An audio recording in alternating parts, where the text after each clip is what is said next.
പ്രിയപ്പെട്ട പ്രേക്ഷകരെ, ഞാനിപ്പോൾ നിൽക്കുന്ന ഈ സ്റ്റുഡിയോയുടെ തൊട്ടടുത്തൊരു അപകടം നടന്നിട്ടുണ്ട്. കാക്കനാട് വള്ളത്തോൾ ജംഗ്ഷനിൽ ഓട്ടോറിക്ഷയും ബൈക്കും കൂട്ടിയിടിച്ചു. ബൈക്ക് ഓടിച്ചിരുന്നയാൾക്കും ഓട്ടോറിക്ഷ ഡ്രൈവർക്കും പരിക്കേറ്റിട്ടുണ്ട്. അപകടത്തിൽ ഓട്ടോറിക്ഷ തല കീഴായി മറിഞ്ഞു. ബൈക്ക് പൂർണ്ണമായും തകർന്നുപോയി എന്നാണ് പറയുന്നത്. ശ്യാംകുമാർ ടെലിഫോൺ ലൈനിൽ ചേരുന്നു. Shyam, good morning. എന്താണ് വിവരങ്ങൾ? വള്ളത്തോൾ നഗറിൽ അല്പസമയം മുമ്പാണ് ഈ അപകടം ഉണ്ടായത്. ബൈക്കും ഓട്ടോറിക്ഷയും തമ്മിൽ കൂട്ടിയിടിക്കുകയും ബൈക്ക് പൂർണ്ണമായും തകർന്നു. ഓട്ടോറിക്ഷ അതേ റോഡിൽ തലകീഴെയാണ് മറിഞ്ഞത്. അപകടത്തിൽ രണ്ടുപേർക്കും, ബൈക്ക് ഓടിച്ചിരുന്നയാൾക്കും ഓട്ടോ ഡ്രൈവർക്കും സാരമായി പരിക്കുണ്ട്. രണ്ടുപേരെയും സമീപത്തെ സ്വകാര്യ ആശുപത്രിയിലേക്ക് കൊണ്ടുപോവുകയും ചെയ്തിട്ടുണ്ട്.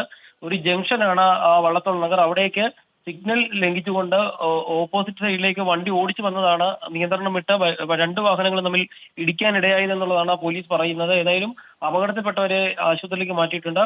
വലിയ പരിക്കുകളാണ് രണ്ടുപേർക്കും ഏറ്റിരിക്കുന്നതൊക്കെ.